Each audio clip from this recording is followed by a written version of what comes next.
One thing that I've noticed over this day today, which is really cool, is how we're focused on results. That's something I'm obsessed with in our movement, is creating results. Like, I care that the animals are saved. I don't really care about much else. And I see with what Connie said, with what Mauricio said just now, it's very in line with that. We're talking about what works. And so what I do personally is I make videos on the internet. I've been mostly building my Instagram, but I'm starting other channels, and I've been really working on it. And I'm still not where I want to be, and I'm still not where I'm gonna be, but I'm working on it. And the reason I'm doing it is because it works. Who here has seen Darius Gary? Yeah, I see this. Does anyone know how many views Darius Gary has right now? Millions. 5 million. Who has seen Gary Yourofsky's speech? Yeah, I've seen. How many views does that have on one video? I'm Yes. gonna watch it 1,000 times, so. It has over 4 million views, and that's just one video in one language. And that video has been translated to many, many different languages. There are probably multiple uploads of it on different places. So, I've been seeing this, and the other day I saw a post on Instagram by Earthling Ed, who posted that between October of last year and this October, almost 34,000 people signed up to Challenge 22 through links from his content. And I'm sure that's just a fraction of the people that he's reached. So my point is that us creating content on the internet is something that's really, really powerful. Like, there's someone somewhere in the world right now who's watching Gary Yourofsky's speech, and he might be sleeping. How powerful is that? I'm recording this video right now, I'm gonna live stream this, because although there's like 25, 30 people here, my live stream is gonna get hundreds of views. This video, I don't know how many views this video is going to get. If I put it in a small Instagram video on my Instagram right now, it might get several thousand views. And that's the power of social media.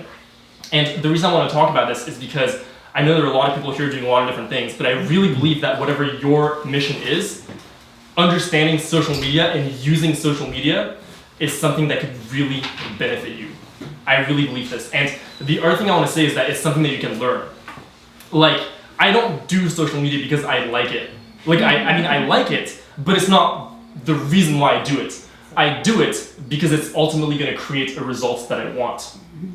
And so I personally, I went out of my way. Like, some of you may be seeing me right now, and you see that my page is going really well, that I'm getting a lot of views and a lot of traction and all these things. That more than the numbers, I've been able to have impact. And people message me every day telling me about how I've impacted their lives, which is really, really beautiful. The reason I say this is because this didn't happen by accident. I learned how to make this happen, and then I made it happen. I learned from different people who have done similar things in different areas, and I applied it to veganism, and I made that happen. One of the reasons that I'm here at Rowdy Girl is because I'm going to partner with Renee to do a lot of things on social media to really use the Rowdy Girl story to create change in the world. And I just believe in this so much. And so my call to action, I guess, because I know that many of us here are activists or becoming activists, is to really look at this and really face reality. In the same way that Connie said earlier, when we go vegan, we learn to face reality.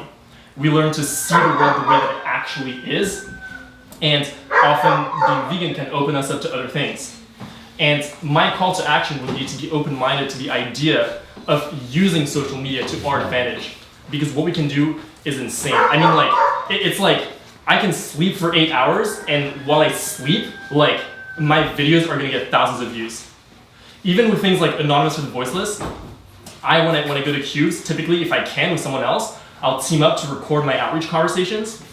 Because here's the thing, think about having one outreach conversation one-on-one. You might impact one person. But if that's all you do, that's amazing, by the way. I'm not saying there's anything wrong with it, it's incredible. And you might even talk to 10 people that night. And then you go home. But once you leave the Cube of Truth, you go home, that's it.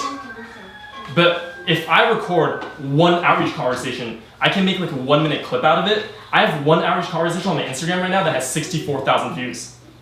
And that was one moment that I had with one person.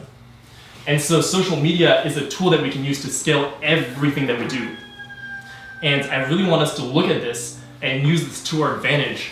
And if you follow me or if you follow Rowdy Girl, you'll see the things that we're going to do in the future to kind of leverage this. But it's just something I believe in so much. So, to cap this off, I guess, if that's something that you guys want to learn about, that you want to implement in whatever you're doing, I really invite you to learn about it. And I'm always here as a resource if you want to learn from me. Or I'm still learning myself. I'm still on my journey. But I've learned several things that have worked, and I've applied them to myself. I applied them to different people. I've worked for people with huge brands on the internet in the past. So it's something that I'm quite familiar with. So if you want to learn anything or you want to find resources or ask questions, I'm always here for you. That was about it for me. So Thank you so much. you.